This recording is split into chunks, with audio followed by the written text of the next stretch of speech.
First, I'd like to give all praise to Yahweh Ba'Shem Yahshai and double honors to the elders and apostles of Great Millstone who are teaching this truth and sincerity. And shout out to the hopeful Joachim that's out there receiving this truth and going out there and proclaiming it, because we are the holy angels. Thus, we are the returning unto Yahweh Ba'Shem Yahshai, a holy people. So we are carrying the message, because that's what angel means. We are the messengers, to declare that part of this peace, the message of peace and hope, is America, Babylon the Great, being destroyed.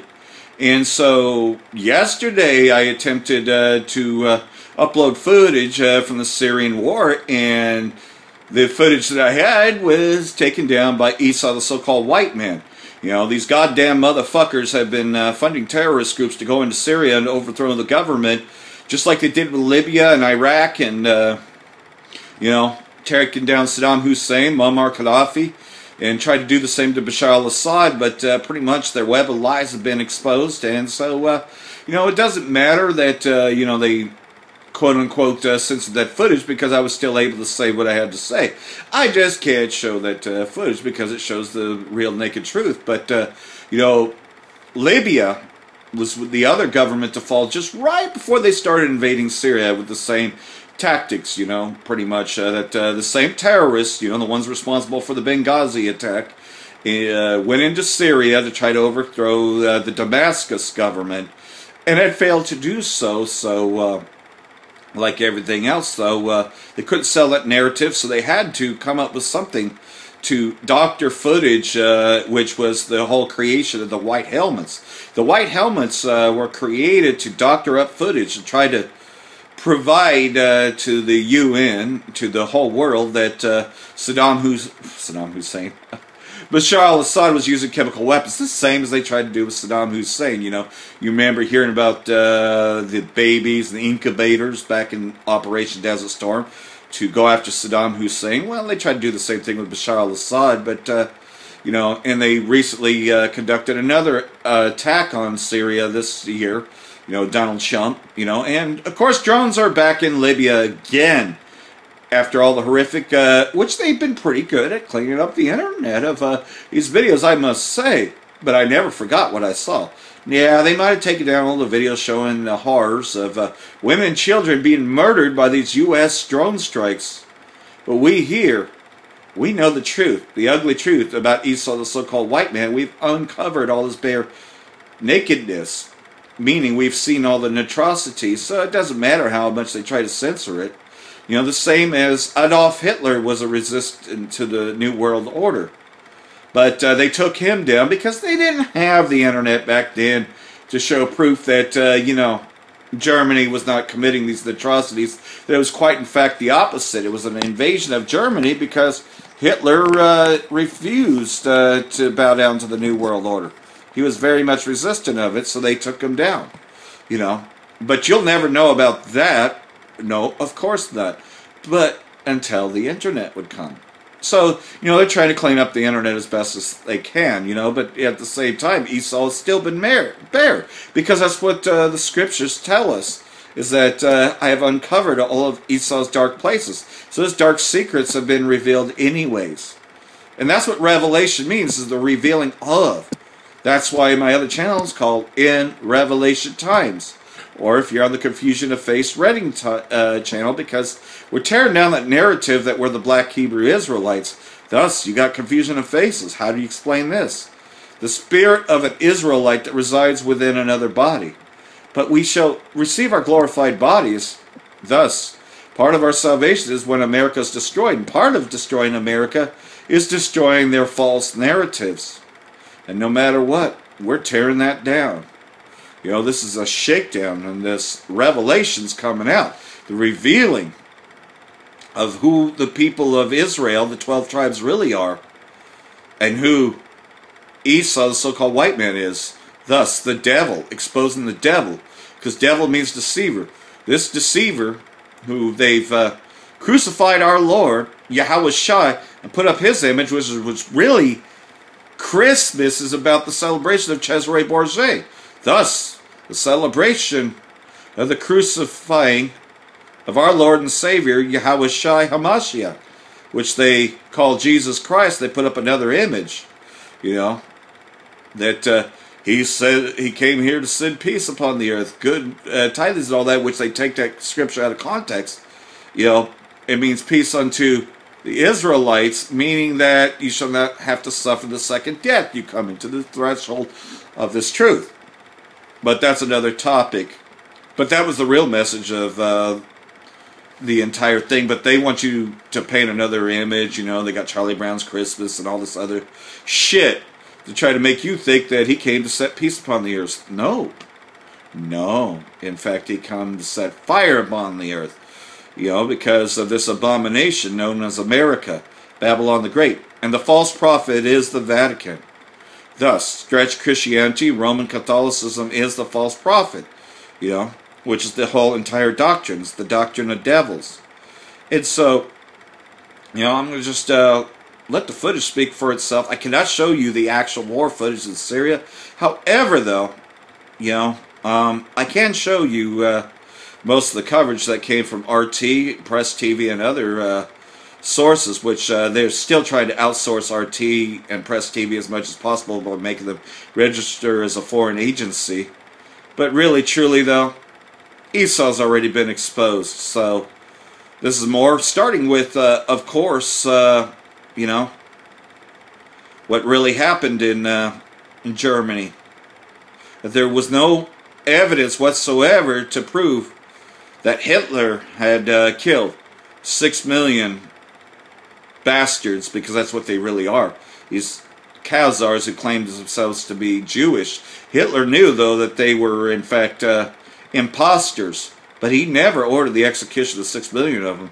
There's no evidence whatsoever. But again, they didn't have the internet back then to expose the lies.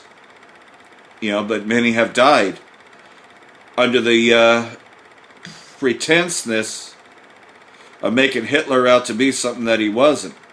He was a resistant of the New World Order, the same as Bashar al-Assad, Saddam Hussein, and anybody else who pretty much opposes the Zionist New World Order, led by Esau, the so-called white man. So let's just go ahead and roll that footage. Shalom. And I hope this has been edifying to you, hopeful elect. If you're receiving this, you're an Israelite, despite what you look like. Don't let the white man lie to you, for he is the devil. So I want to tell the British people that in Germany, nobody at the time knows where the 6 million Jews were killed by the Germans. They all know that this still is the most terrible crime that ever happened in history, done by the Germans. But if you have such a big crime and can't tell us where it happened, it doesn't have any place, then this can't be a real fact. Because every crime where you killed just one, but even 6 millions, must have a place where it happened. But I myself have asked all the institutes that could know it, even the Center of the Jews in Germany, and all the judges and so on, but nobody could tell me and answer me within 5 years.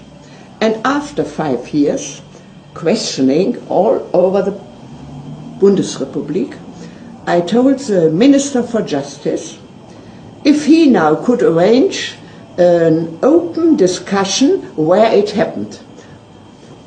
I got no answer even from him. From all the others I even got any answer, never. Not one group or institute or minister or lawyer did answer my question. So I wrote the Minister of Justice. I must take it as a truth that you didn't answer, and therefore I suppose you don't have an answer. But if you don't have an answer, my conclusion is that then the Holocaust didn't exist. And I shall publish this in the internet. And I waited for about 3 or 4 weeks. Even then I didn't get an answer. And so I wrote into the internet, the Holocaust didn't exist.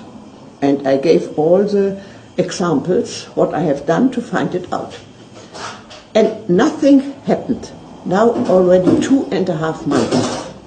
So I am quite convinced now, and tell it to everybody, that this biggest crime didn't happen because there was no place where it took place.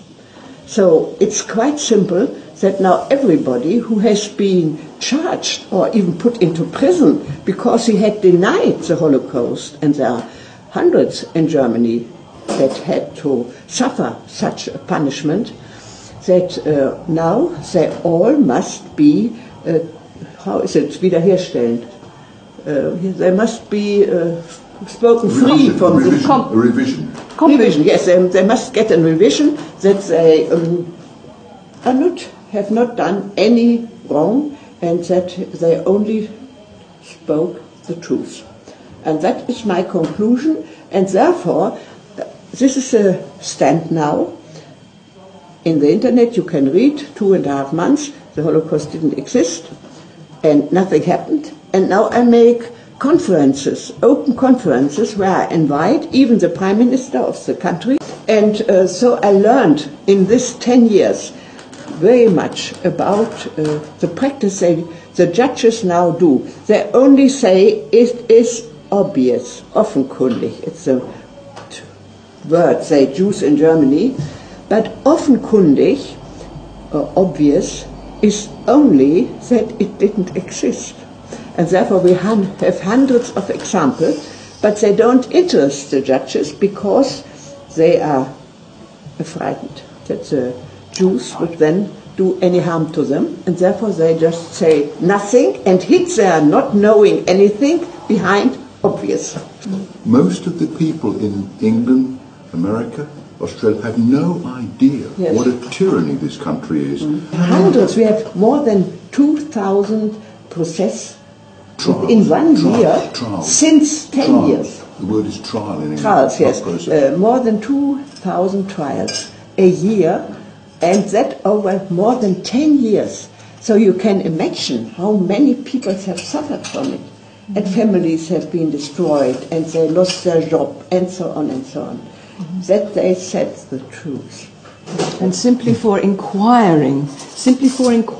into the sources for it. They are not promoting any ideas, they are simply asking the questions like you do. Yes, and now what happened in Paris is just for us, because all the heads of the nation said press freedom and meaning freedom is the greatest thing for democracy. And therefore I say I use this freedom.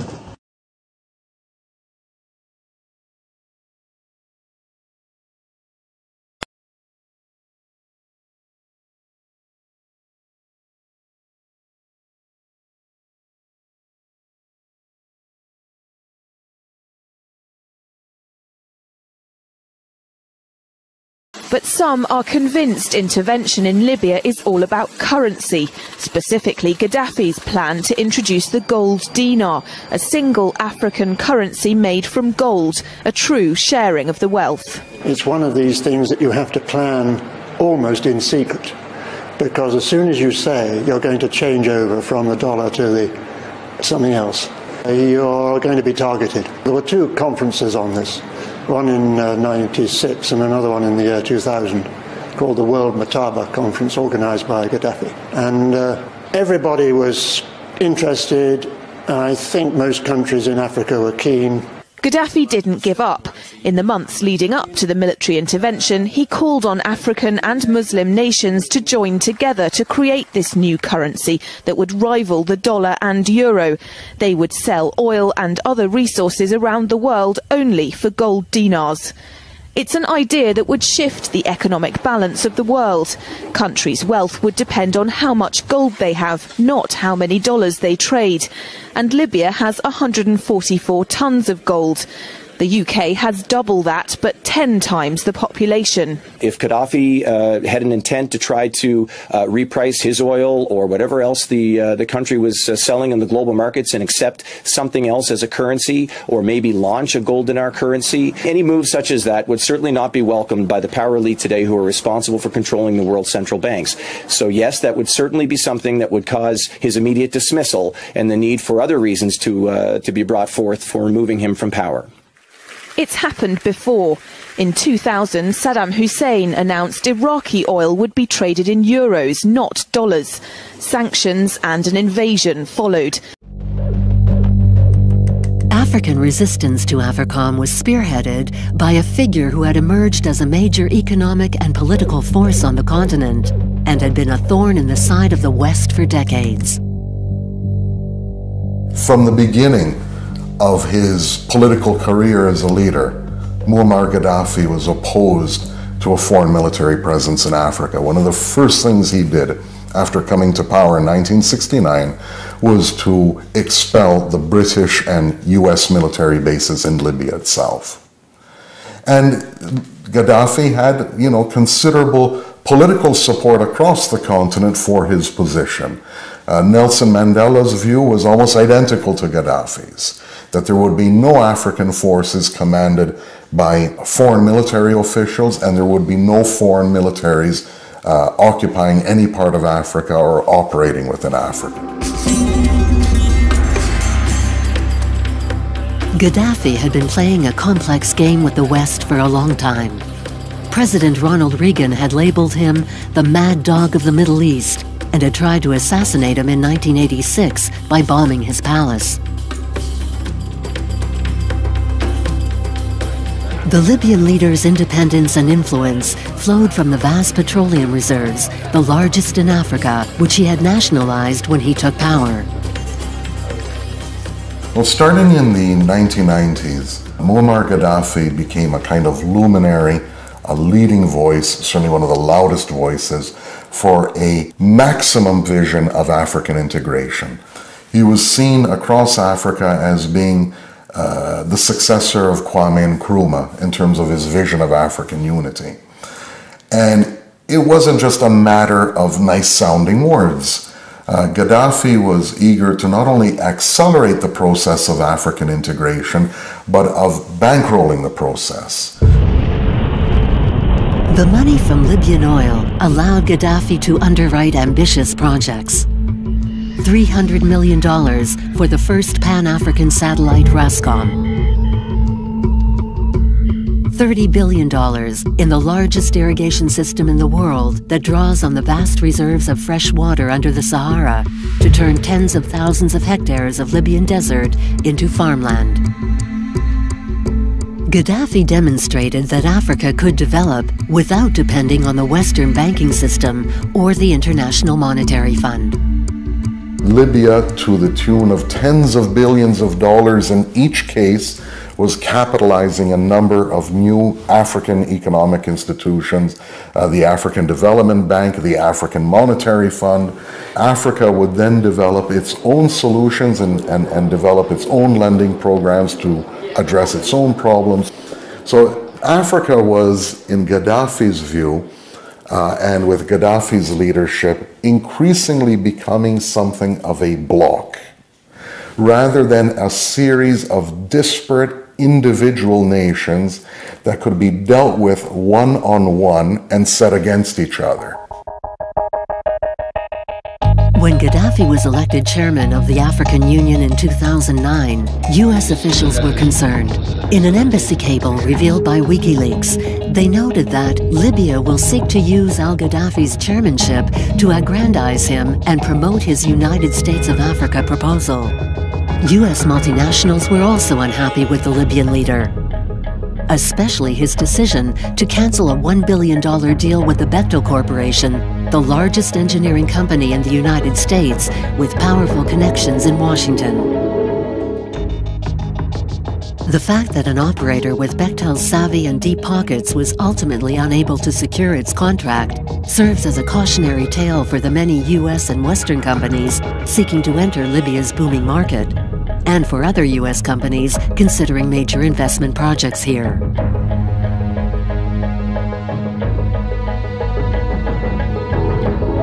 Gaddafi also antagonized France. After being courted by President Nicolas Sarkozy, the Libyan leader cancelled major arms deals.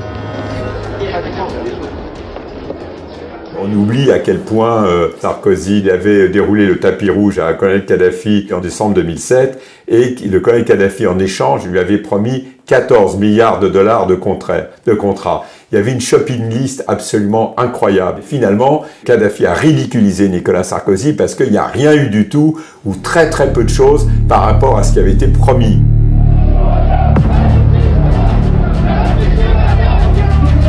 In March 2011, as the Arab Spring spread through North Africa, France and the United States decided to act.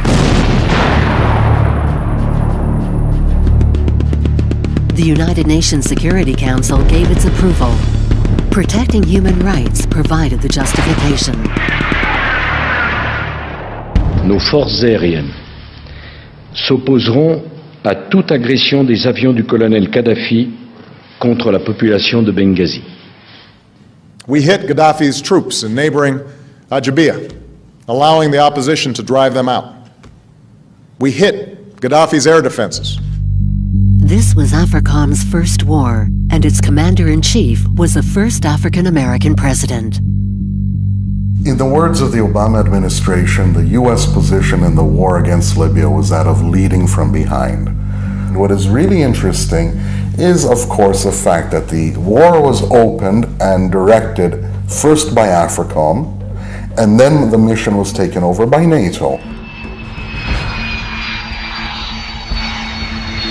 In other words, the people running the show, NATO, are themselves being run by the United States, which is formally in command of NATO. Not only that, in one of his speeches, Obama, after the bombing campaign had ceased and was praising the efforts of allies in Libya, revealed that even a number of French bombing missions were in fact piloted by American pilots. The intervention of Libya is also a way of sending a message to other African nation states that should they pursue a course of such radical defiance, radical independence, such a nationalist and anti-imperialist course, that there could be ultimate consequences that are no longer hypothetical. It stands as a clear signal to African nation states that these are the boundaries in which they are to operate, boundaries that have been set by U.S. military operations.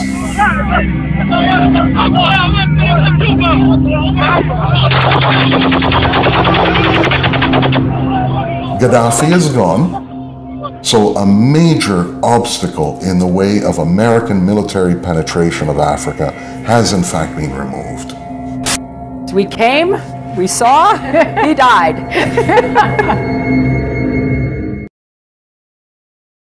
Now Libya is a failed state.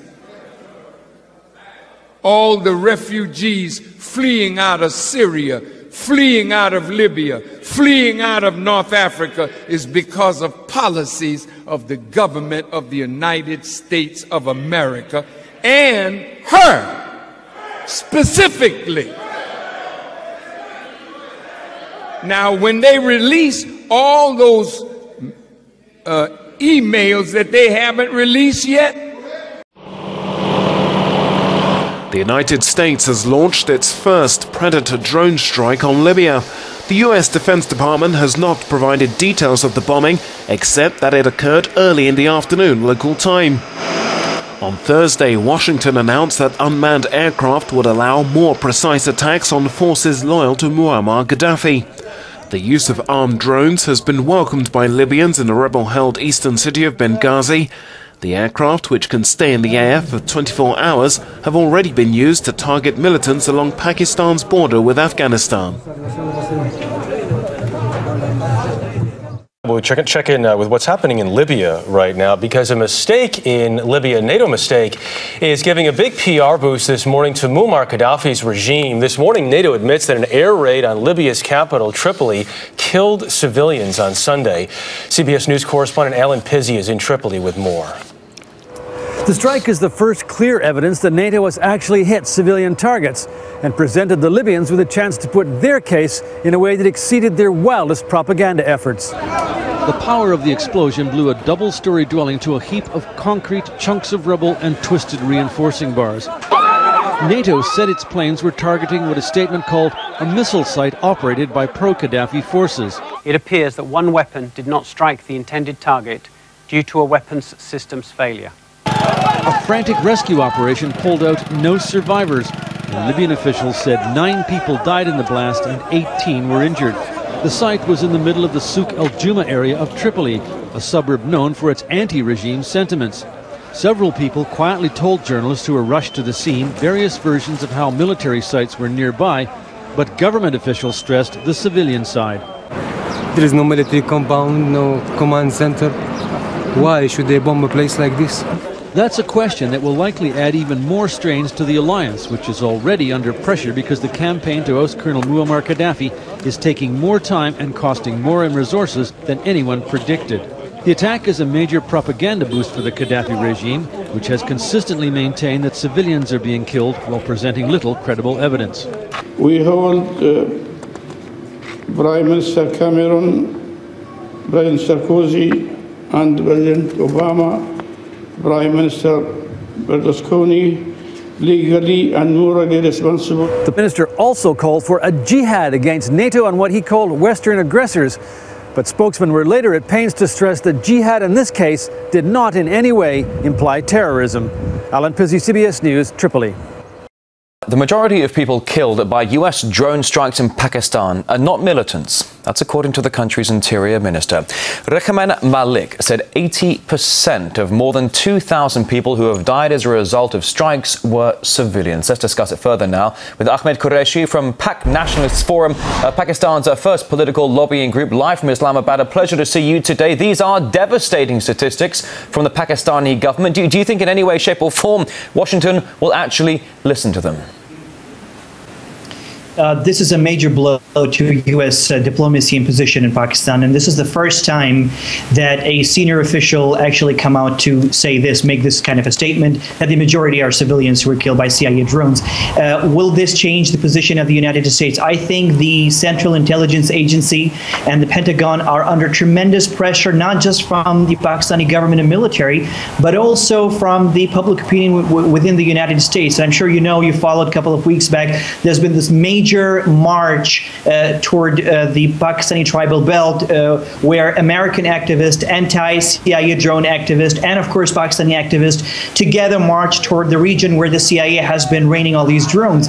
And of course this entire thing is building up, of course, against the United States. And of course the Americans have been trying very, very hard to convince Pakistanis that these drone attacks were actually are for the betterment of the country and would help the country. But I think with this kind of a statement coming from the from a senior Pakistani minister, I think this just totally destroys the position of the U.S. inside Pakistan, and I think will be, and I'm sure that the American diplomats at the U.S. Embassy here in Islamabad are increasingly applying pressure on Washington, on their counterparts, and especially on people in CIA and Pentagon. But if you say the diplomats are applying pressure on Washington, it doesn't seem to have been working. These strikes have been going on for years now. These new statistics that have come out from the Pakistani government are indeed, as you say, very disturbing. But what can Islamabad do to make America listen?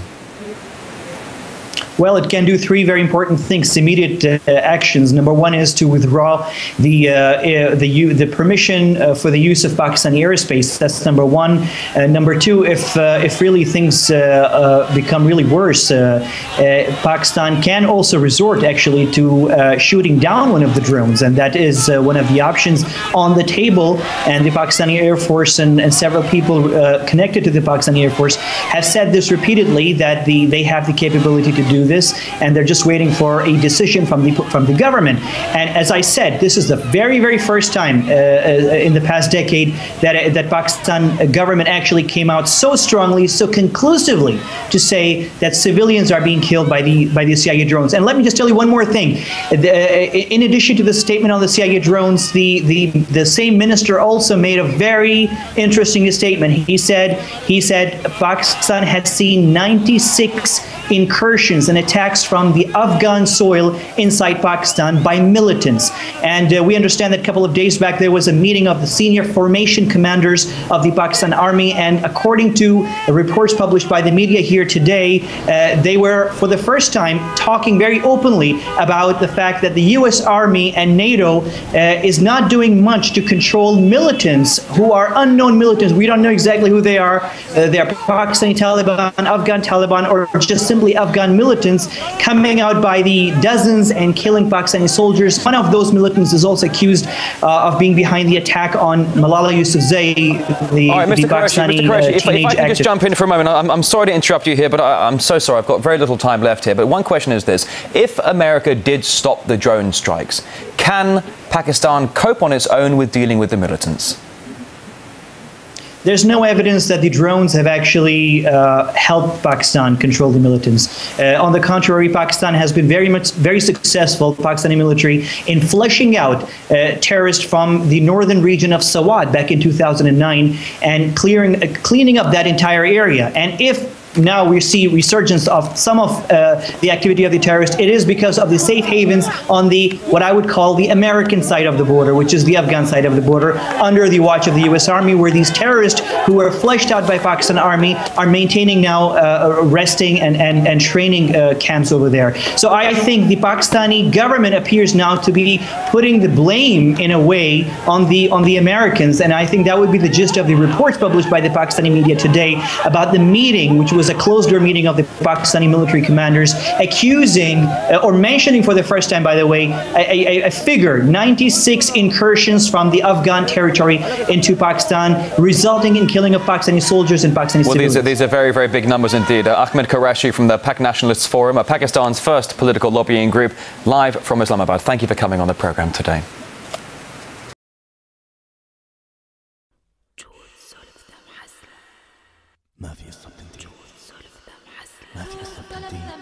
ما في قصة بتنتهي ما في قصة بتنتهي أبدا. رجعت للأول لمكان ما بلشت الحكاية أو مكان ما كنت مفكر إنها بلشت. لقيت حالي كأني عم أبدأ من جديد.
Now, the U.S. intelligence agencies have published a new report on civilian casualties caused by U.S. forces during Barack Obama's presidency. The report says that as many as 117 civilians have been killed in the country's drone and other counter-terror attacks in Pakistan, Yemen, and other countries. Now, this is the second report on civilian deaths in response to mounting public pressure for more information about such operations overseas. However, independent organizations say the U.S. administration undercuts the civilian casualties. They say they have recorded between 380 and 800 civilian casualties caused by U.S. strikes. The U.S. military, along with the CIA, conduct strikes in Pakistan, Yemen, Iraq, Syria, Afghanistan, Somalia, and Libya.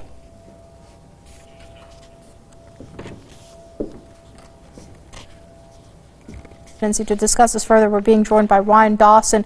He's a co-author of Why Peace, and he joins us via Skype from Osaka.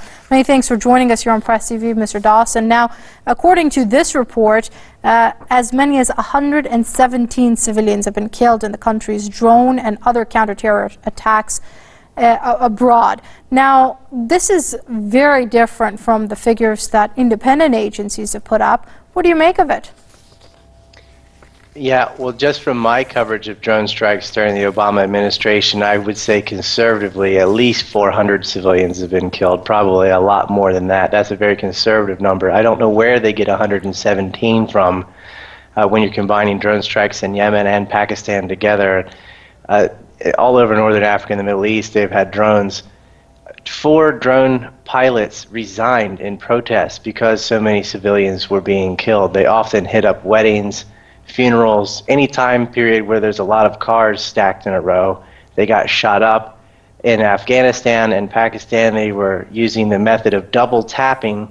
That's where one drone would go in and slaughter people, and then they'd time it so the second drone did a sweep again when the emergency vehicles showed up and hit them again. And so that is why 4 of these drone operators resigned, because they were so disgusted about what they had to do and what others were doing. Killing civilians was normal, and it fits in with U.S. foreign policy in general. The majority of people killed in America's wars from World War II to now have been civilians. In Vietnam, it got up to a ratio of about 80%. In Iraq, it got up to a ratio of about 90%. So the drone strikes are just the tip of the iceberg in the collateral damage from the United States. And of course, their intelligence agencies would downplay the numbers. Right now, Mr. Dawson, a lot of it also, many critics have pointed out, is because of the arbitrary definition of a terrorist in Obama administration's eyes, and even that in the eyes of intelligence agencies, where anybody in a specific area who's male of a certain age is considered as a potential military threat. Yeah, it's really upside down the way they do their statistics. It's very stringent and a very high standard of proof that you have to prove someone's a civilian when they're murdered for them to count as a civilian death. But you don't have the stringent standard to prove someone's a terrorist before you kill them. It's just they're a terrorist if they're male of a certain age. That's a pretty broad definition. And you have to prove they're civilian, which is backwards. You're supposed to prove they're a terrorist. They're civilian by default until you can prove someone's a terrorist. And it actually creates more terrorism. It's an act of terrorism itself. And when you're killing innocent people, what do you think their families are going to, how are they going to feel? I mean, that's going to broaden hatred and breed more terrorism. All right, let's leave it there for now. That's Ryan Dawson, co-author of Why Peace, joining us via Skype from Osaka. Many thanks indeed for your comments here on Press TV. Moving on, our reports say a series of U.S.-led airstrikes on a Syrian village have killed at least 60 civilians, according to a London-based Syrian opposition group. The airstrikes targeted the village of Brimahle in the northern Aleppo province. The village is controlled by the ISIL militants. According to the group, the casualties include 7 children. Meanwhile, 13 other civilians are still trapped in the rubble. Earlier, the U.S. Central Command, which oversees military operations in Iraq and Syria, said the U.S.-led forces carried out 6 airstrikes in the north on Thursday and Friday. Last month, Syrian opposition sources reported that 66 civilians were killed during 7 months of U.S.-led coalition airstrikes in Syria.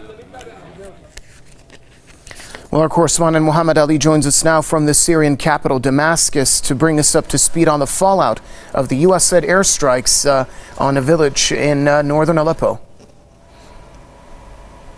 Yes, as you have just said, according to the Joint Task Force of the U.S.-led coalition on Thursday and Friday, there were 6 air raids by the U.S.-led coalition on the north of the country. As you have just said, most of those airstrikes targeted a small village called Bermahle in the north of the country, close to Kobani, Ain al-Arab, on the borders with Turkey. According to Syrian opposition groups' reports, there are about 60 civilians killed, among them about 10 children in that area. Many are still trapped under the rubble.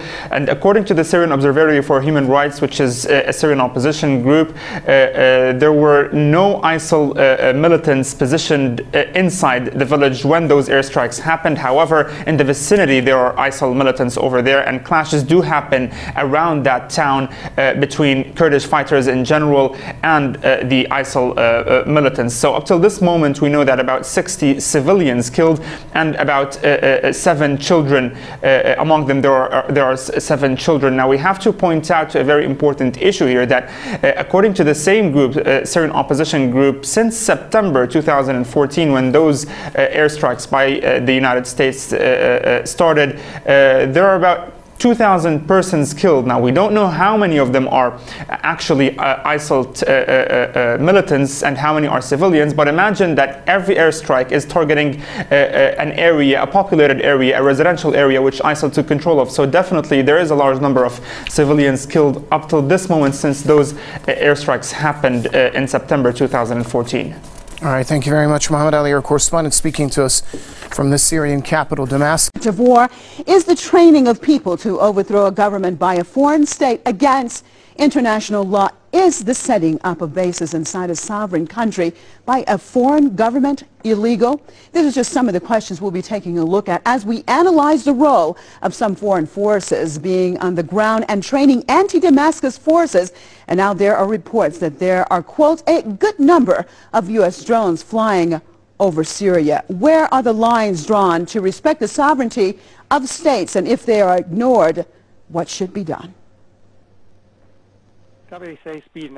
Up until Saturday, the U.S. government was known to have used drones to carry out lethal attacks in at least 6 countries: Afghanistan, Iraq, Libya, Pakistan, Somalia and Yemen.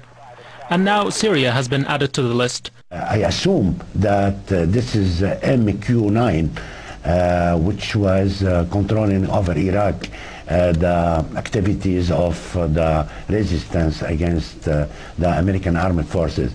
The latest report on U.S. drones flying over Syria comes against the backdrop of U.S. efforts to get a UN resolution passed against Damascus, which in turn could pave the way for foreign military intervention in the country. Is a policy, and the idea that this is purely being done to enable possible future action against the Syrian government. So far, attempts by Washington and its allies against Syria have been foiled, as 2 veto-holding permanent members of the UN Security Council, China and Russia, say they're opposed to any unfair resolution against Syria.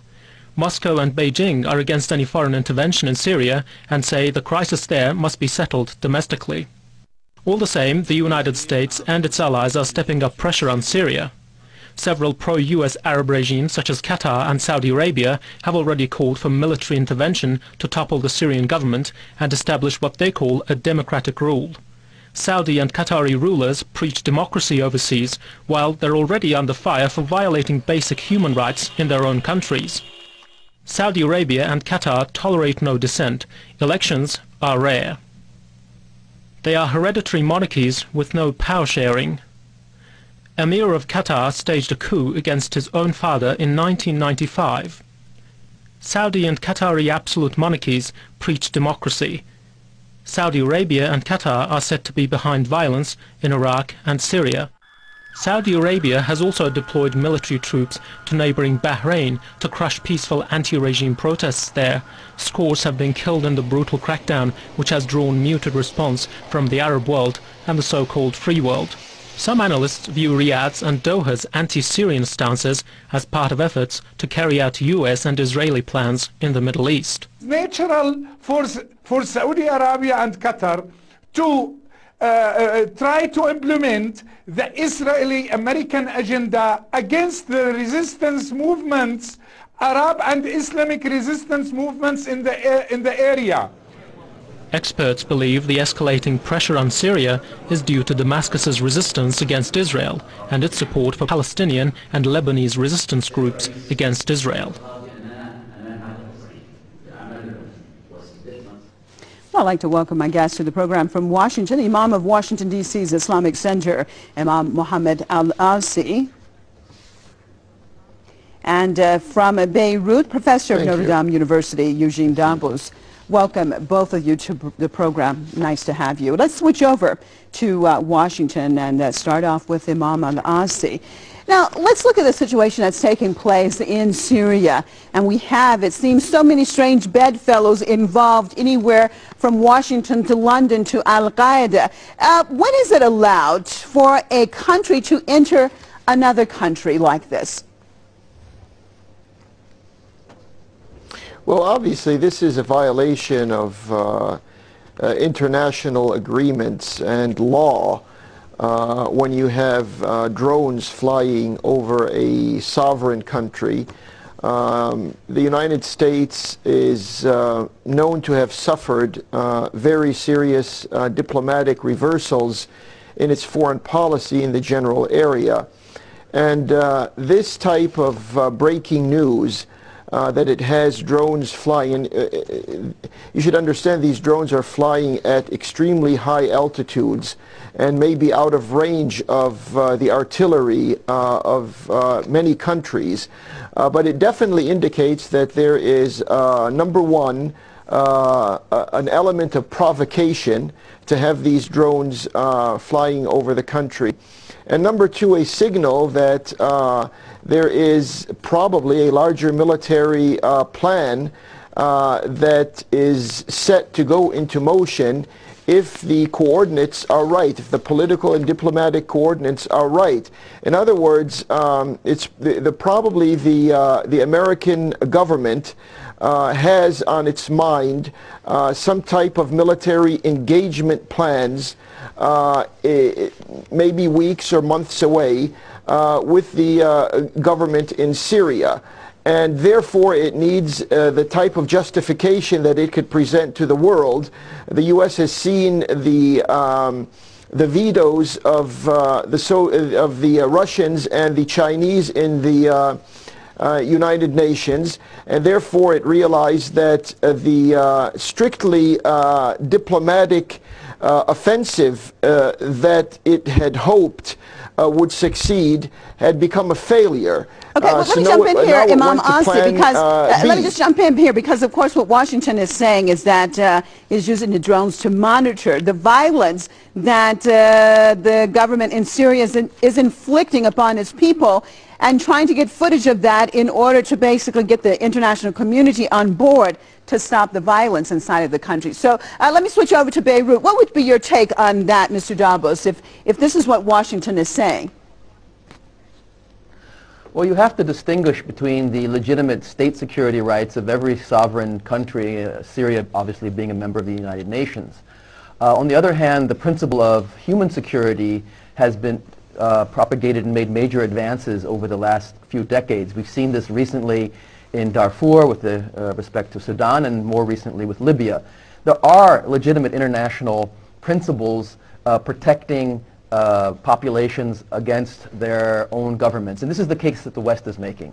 Now, that does not justify or trump the state security issues and the sovereignty issues. But we do have to see that there's a balance here, and that it's not just the government's right to have control over its own internal affairs, it's also the international community's responsibility. Now, having said that, is the U.S. preparing for war? Is the U.S. actually interested in negotiations with the current government? I would say no. The U.S. is not acting in good faith. The U.S. has never actually been interested in a dialogue between the different parties. On the other hand, I don't think that the Assad government is either. I don't think that they will go down in history as a country that tried everything to negotiate with their people who are disgruntled. So I would say the blame is on both sides, and I would call on the Assad government now to seriously start negotiating with the opposition and thus take the wind out of the sails of the West. Okay, well, let me welcome our next guest to the program in London, from the Syrian Social Club, Mr. Isa Al-Shair. Thank you so much for being with us. Hopefully you heard our discussion so far. What's your take on what exactly is going on? Because the debate right now is, when can another entity, for example, what the United States has announced with the drones flying over Syria, when is it okay for such an entity to do what it's doing, and when is it not? Where is the line being drawn? What's your take on that, sir? Our take on this is that there's two parts to this action. One is the act itself, and the second one is the motive of the act. And as your guest from Washington has correctly said, the act itself is a provocative act, and it's a violation of the fundamental principles of the United Nations Charter. Now, we urge the international community as well as the Syrian to stand against this provocations, because such a contravention of the Syrian airspace, it will only agitate matters in Syria. Now, the motive behind this act, again, is contrary to what the State Department have stated. We see this as setting the scene for either a military action against Syria or creating a safe haven or roads for further arming of the militants in Syria. Now, this is not, as Syrians, it's not the road we would like to see. We would like to see an encouragement of dialogue and encouragement for all the parties to sit together and to resolve their differences for the benefit of Syria. Under no circumstances can we, as Syrians, accept this act of aggression against the sovereignty of our country. We also would like to remind everybody that the resolve of this matter is a matter for the Syrian people, and only for the Syrian people, and the proactive approach of the Russian and the Chinese should be adopted to bring both sides of from the government and the oppositions together to resolve the internal issues of Syria.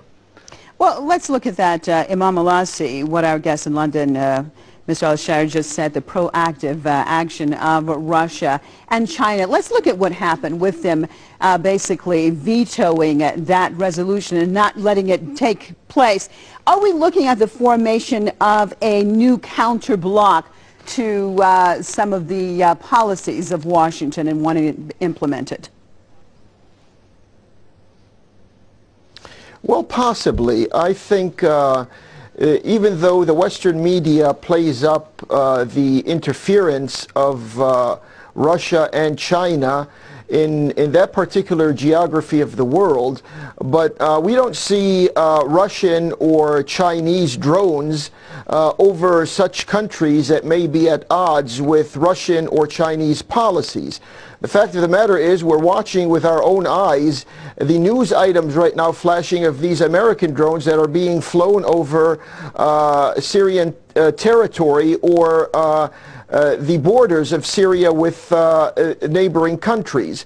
Now, the American policy that America is justifying, saying that maybe they want to collect information here for purposes of helping in proving the case against the Syrian government that it is taking drastic military or maybe bloody actions against its own population. Well, you know, there are other hot spots in the area. The government in Bahrain is taking a very brutal approach to its own population. The government in Saudi Arabia is taking a bloody confrontational military position vis-a-vis its population in the eastern province of that country, we don't hear that there are American drones that are flying over there to try to make the humanitarian case that these governments are using their military and their armed forces against their own people. So the position of Washington becomes suspect, and it's playing a very selective game here. If it is concerned with people, are the lives of the Syrian people more precious than the lives of the Saudi Arabian citizens or the Bahraini citizens? Okay.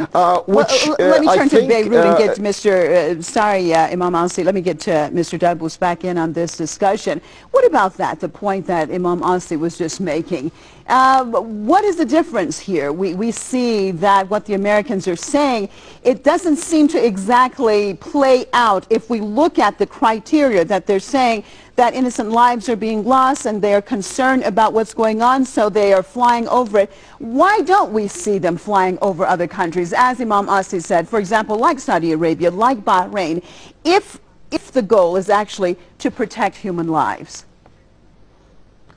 Well, I think the U.S. has been very consistent, and it's been consistently hypocritical.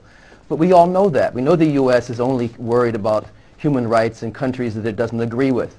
But once you realize this, I don't think that the Syrian government is acting wisely. If they want to counter this, they have to call the Americans bluff, which means that they have to enter serious negotiations with a third party which has not taken sides. I would propose the Rhodesian Zimbabwe model, where there was an impasse, but foreign negotiators who were not on either side helped the warring parties find a peaceful solution. This is in the decade after the civil war in Zimbabwe was a very positive period as opposed to now. I would think that the Syrian government should point out the hypocrisy of the United States, but the U.S. has always been hypocritical. They were hypocritical calling for human rights protection in Eastern Europe during the Cold War and didn't care about violations in Latin America under the fascist dictatorships, et cetera, et cetera. This is not new. So the argument is not really that interesting. What is interesting is to see what the Syrian government can now do to counter the American strategy, which is very clear. Well, let's take that to London. What do you think, sir, that the Syrian government can do at this point in time, as Mr. Darbous said, in Beirut, to counter what the Americans are doing? I think the Syrian government position is clear. There is a crisis in Syria, and the Syrian government is doing its utmost to try and resolve it. There has been a new constitution being drafted. It's due for referendum on the 26th of this month. At the same time, the approach of the Chinese delegation today and yesterday, meeting with the Syrian president and also meeting with members of the oppositions, is very much applauded. This is really for the benefit of the Syrian people. In order to call the United States bluff, we have seen in the past the U.S. policies on Iraq. We have seen the U.S. policies on Lebanon and on the Palestinian issues. And I don't think the U.S. policies could speak loudly about their support for human rights in the Middle East. On the contrary, they have always backed the Israelis. They have gone into Iraq, and they have set the scene that there was nuclear weapons in Iraq, and there was no nuclear weapons in Iraq, but the lies that they have come up with have actually set the scenes for interventions in Iraq. Now, from the part of Syria, I think Syria is doing what it can to resolve the problem.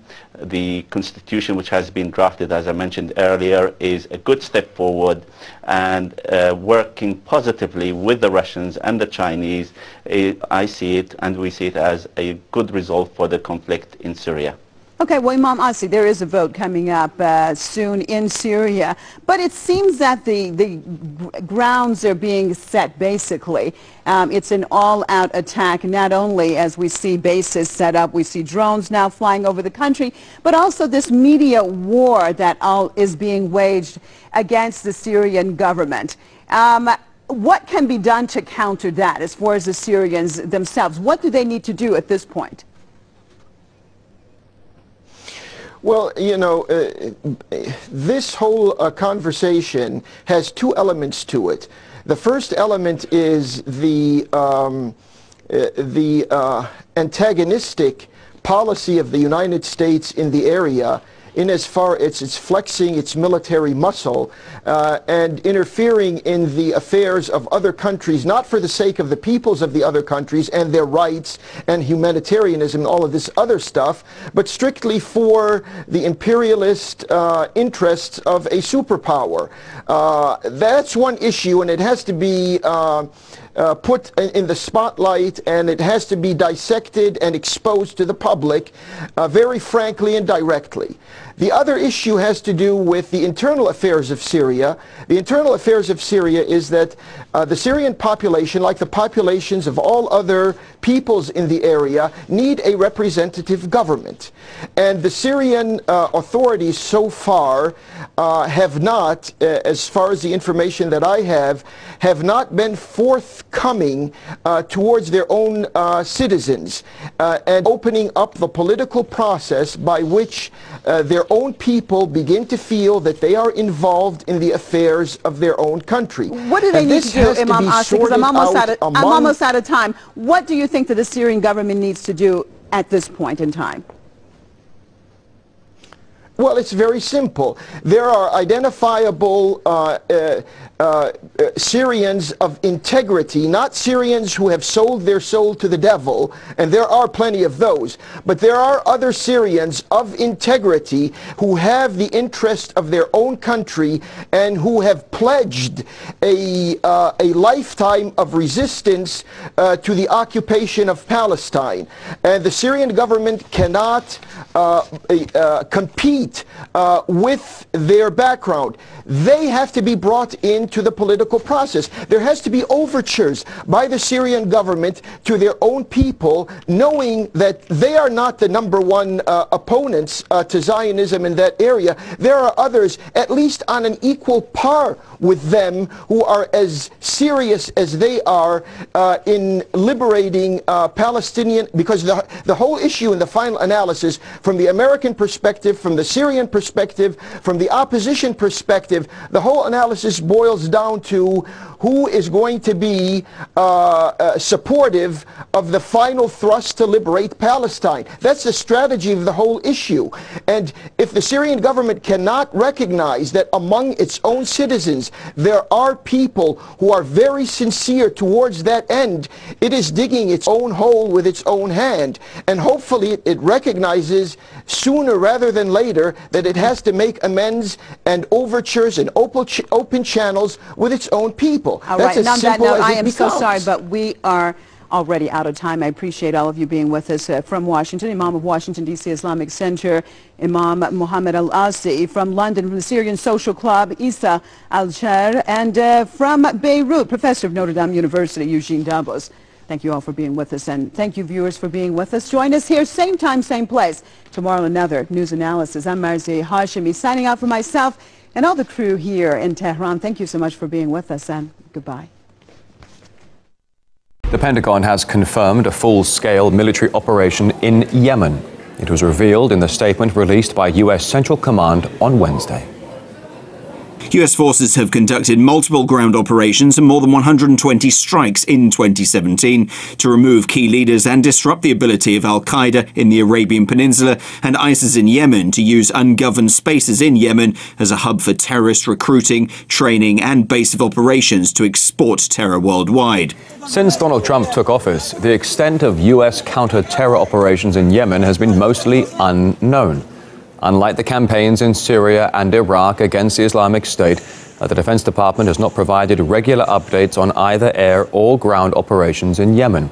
Mostly the US, as we understand, has been providing intelligence and logistical support to the Saudi-led coalition in its fight against Houthis and former Yemeni government forces. Let's bring in a Yemeni journalist, Hussein Al-Bukhaiti, joining us live here on the program. Good to see you today. Well, why is it only now the US has confirmed a full-scale operation in Yemen? I think that the United States now will be focusing on Yemen under the coverage of fighting terrorists, and I believe that they will conduct airstrike, maybe targeting as well Houthi position, as they say they will continue to fight terrorists in Yemen. This came especially after the 2 missile attacks that have targeted King Khalid Airport in Riyadh, and as well Al Yamama Palace in Riyadh days ago, and the United States, for it to go into a war, they have to get permission from the Congress. But to fight, as they say, terrorists, they do need any permission, and it needs only the permission of President Donald Trump. But this has been actually the policy of the United States. In one hand, they fight, as they say, terrorists in Yemen. On the other hand, they are supporting the Saudi-led coalition with everything on the war in Yemen. And the Saudi is using Al-Qaeda element that are fighting Houthi in Yemen. If the United States really wanted to stop Al-Qaeda in Yemen, the Houthi, when they have almost cleared most of Yemen from Al-Qaeda element, Al-Qaeda training camp, and then everything has come back to as it before, after the Saudi-led coalition invasion of Yemen. And I just want to mention that the United States Treasury Treasury has announced 4 names as Al-Qaeda supporter. One of them is Al-Hassan Abkar, who is the governor of Al-Jawf, and he's leading the Saudi-led coalition in Al-Jawf province, and as well Naif Al-Ghaisi. He is the governor of Al-Bayda. Mr. Al-Bukhaiti, I'm so sorry, forgive me, please. I just want to jump in very, very quickly here, because you mentioned something that may have just slipped off the radar there. Okay. You mentioned a few moments ago that the US presence in Yemen, you said the Americans can be there under the cover of fighting terrorism. Are they not fighting terrorism in that part of the world? No, I mean, of course, every now and then they will bomb Al-Qaeda camps here and there. But on the other hand, they are supporting the Saudi, who is using Al-Qaeda to fight Ansarullah, the Houthi, and the Yemeni army. And those names that I have mentioned, 4 of them, on the US Treasury list for supporting Al-Qaeda, they are leading the Saudi-led coalition in Al-Bayda province, in Marib, in Al-Jawf, and in many other areas. So this shows you the double stand by the United States in Yemen. And I believe this latest announcement of Pentagon, it will be the first step for the United States to interfere in Yemen, fighting Ansarullah, the Houthi, and the Yemeni army. But they will say that we have targeted Al-Qaeda. This is the same way they have done in Syria when they targeted the Syrian army position, and they claim they have targeted Al-Qaeda element in that area. I would like to give the floor to Vanessa Billy. Please, Vanessa, yeah. That's good.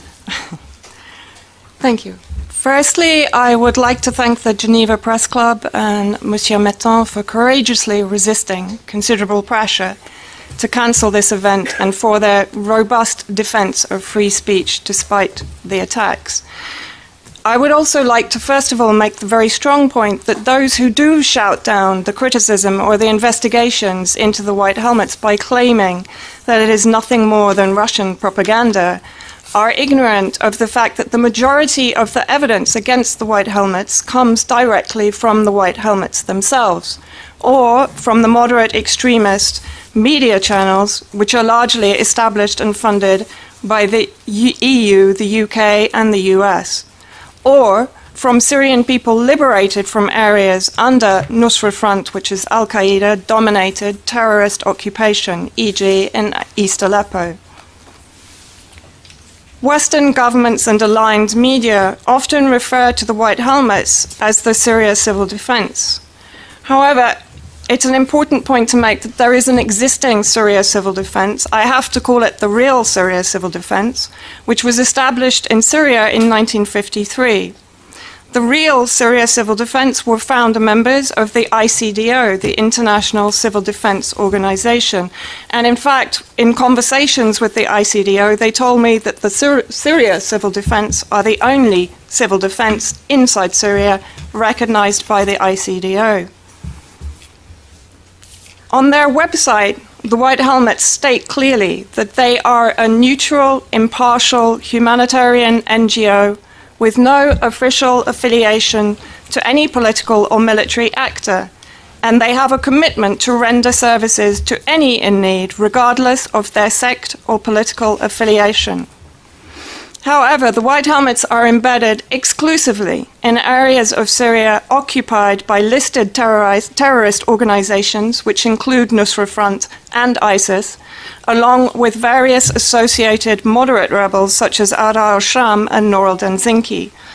But all these groups and subgroups are responsible for carrying out ethnic cleansing pogroms and documented atrocities against the Syrian people. A number of videos which we saw in the initial film, produced by the White Helmet members or by the rebel media, show the White Helmets participating in brutality against civilians alongside Nusra Front, for example in Idlib in March 2015. To date, there are 4 recorded instances from April 2016 through to June 2017, where the White Helmets have participated in, celebrated, and mopped up after terrorist executions of civilians and Syrian Arab Army prisoners of war. In the June 2017 incident in Daraa, the White Helmet operative was seen clambering over the dismembered corpses of Syrian Arab Army soldiers captured by another US-backed militant organization, the Southern Front. A quote from Philip Giraldi, an ex-CIA counterterrorism expert, quote, "Perhaps the most serious charge against the White Helmets consists of the evidence that they are actively participated in the atrocities, to include torture and murder, carried out by their Nusra hosts. There have been numerous photos of the White Helmets operating directly with armed terrorists and also celebrating over the bodies of execution victims and murdered soldiers. The group has an excellent working relationship with a number of jihadi affiliates and is regarded by them as fellow mujahideen and soldiers of the revolution." And in one slide, you will see Abu Jabbar al-Sheikh, the leader of Tahrir al-Sham, which is another rebranding of Nusra Front and Idlib, where he commends the White Helmets for their participation in the revolution.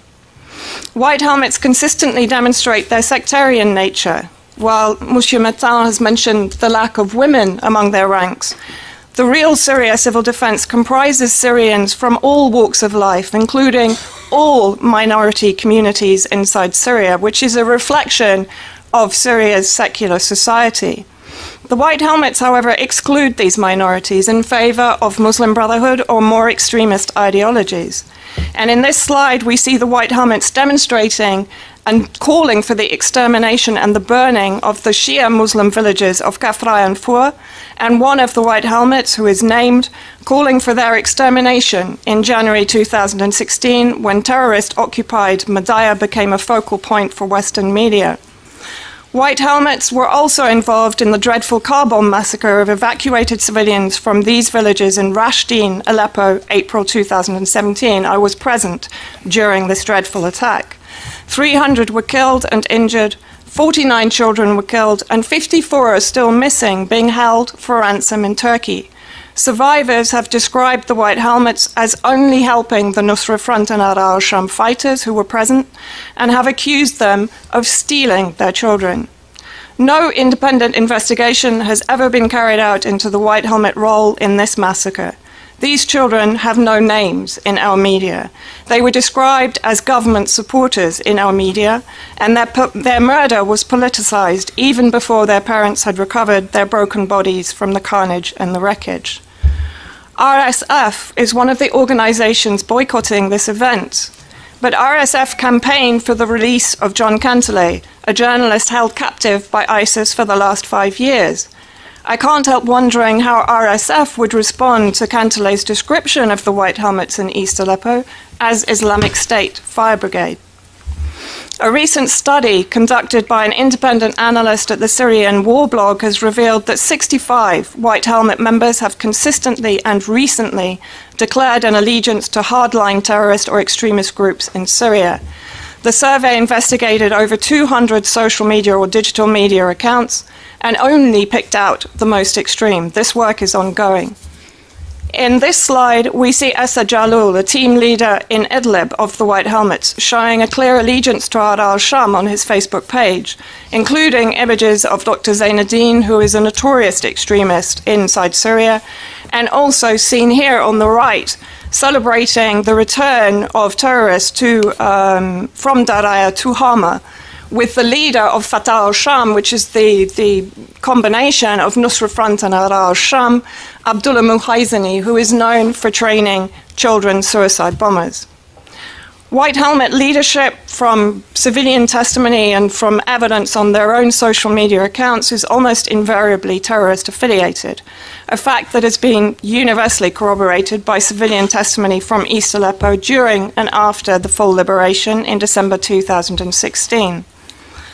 Now, I would like to come back to the funding of the White Helmets in a little more detail. My colleague here covered it in general. But I would like to focus on the UK Foreign Office and the use of the Conflict Stability and Security Fund to support and finance the Syrian opposition and the White Helmets. The UK regime is a primary player in the US coalition and in its operations inside Syria. Following a recent parliamentary question from Baroness Caroline Cox, it has been confirmed that the UK Foreign Office has financed the Syrian opposition almost £200 million over 3 years through this conflict fund. However, the British government has so far refused to release the names of the recipients. During my time in East Aleppo in 2016-17 and with Syrian journalist Khaled Iskaif, while searching the council office, the local council offices, we found and translated documents in Arabic that referred to 2 UK organisations, Adam Smith International and Integrity Global. Both organisations are funded by the UK Foreign Office via this conflict fund to offer assistance to the Syrian opposition. And this has been achieved via a variety of outreach agents, one of whom is the Tamkeen Project, which claims to build resilience in Syrian communities and which establishes, funds and supports the local councils in terrorist-held areas such as East Aleppo and Idlib. Tamkeen was responsible for the financing and maintenance of the East Aleppo councils. According to Britta Hagi Hassan, self-professed mayor of Aleppo, in an interview with The Guardian, the programme provided East Aleppo City Council with £820,000 in May 2016. During my time working in East Aleppo, it was clear that the councils were working hand in hand with Nusra Front. Their centres in each district were always next door to Nusra Front headquarters and White Helmet centres, i.e. they always formed an integrated complex. In the Mahdi district, for example, the council buildings were opposite a Nusra Front bomb-making factory. Video footage is available. In December 2013, a militant fighter, Abdulaziz Maghribi, was elected president of the East Aleppo Council. At that time, Hagi Hassan was his deputy. In an Al-Arabi article that focused on Maghribi, he informed them that he had been with the Qatari-backed Al-Tawhid Islamist brigades when East Aleppo was first invaded in 2012. He was then elected to the council and, at that point, he formed the civil defense in East Aleppo, the White Helmets. When I spoke to crew members of the real Syria Civil Defense who had been forced to flee to West Aleppo, they told me that these militant groups had taken over the East Aleppo centres in 2012-13, killing many crew members, kidnapping others, and stealing equipment. Maghribi, known as Abu Salma, did not relinquish his terrorist connections while he remained a leader of the White Helmets in East Aleppo.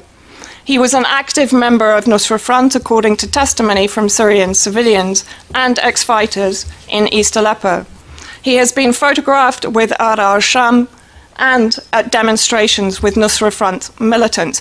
Again, I want to draw your attention why Ara al-Sham is not designated a terrorist organization. It forms part of Fatah al-Sham, which is known to consist of Ara al-Sham and Nusra, which is Al-Qaeda, a terrorist organization. Maghribi was therefore a terrorist at the same time as he was the founder of the White Helmets in East Aleppo. The connection between the councils and the White Helmets is further demonstrated by the council logo being on the White Helmet jackets that we found in the White Helmet centres in East Aleppo. One member of the Command Council, which was established in November-December 2016 to unify all of the district councils in East Aleppo, is also a member of the US-backed moderate extremist group, Harakat Nour al-Danzinki. He's sitting in the center of the photograph. This group's notoriety rose to prominence after they publicly tortured and beheaded Palestinian child Abdullah Isa in July 2016. With reference to the UK Foreign Office funding of what are clearly terrorist-controlled opposition groups, the most recent questions tabled by Baroness Caroline Cox have asked whether the UK government can be sure that the funds they are giving into the Syrian opposition are not going to proscribed organizations with past or present links to Al-Qaeda or associated extremist groups in East Aleppo and Idlib via Tamkeen.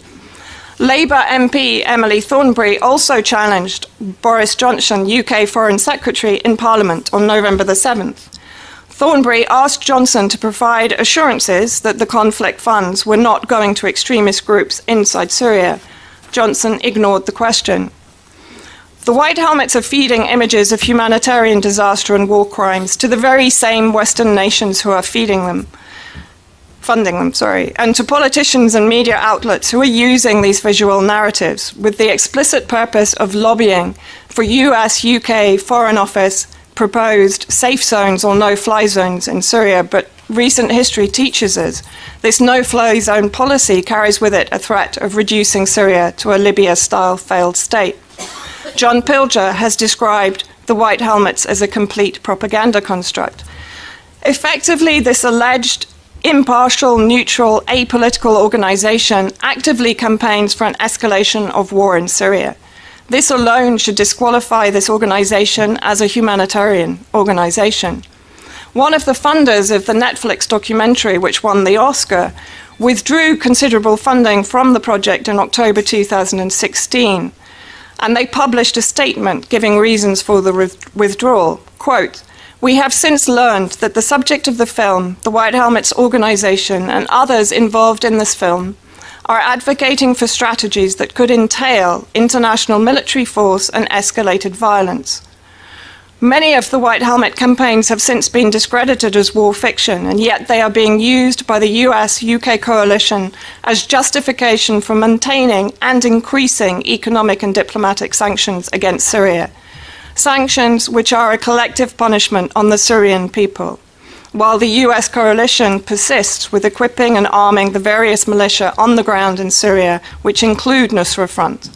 Sanctions that will have a lasting effect on the economic health of Syria long after the end of the conflict." Gareth Porter, a historian and policy analyst, says, "The uncritical reliance on claims by the White Helmets without any effort to investigate their credibility is yet another telling example of journalistic malpractice by media outlets with a long record of skewing coverage of conflicts towards an interventionist narrative. The continued parading and promoting of the White Helmets only serves, in my opinion, to ensure even more suffering and bloodshed inside Syria, and it delays the possibility of any genuine peaceful resolution. At the very least, it is incumbent upon us to request a full inquiry into this organization, their sponsors and their members as part of this peace process. We owe that to the Syrian people who reject this Western-manufactured hybrid organization and who fully support their real and their only officially recognized Syria civil defense. Thank you. Thank you. Thank you. Thank you, Vanessa, for this statement. Very important.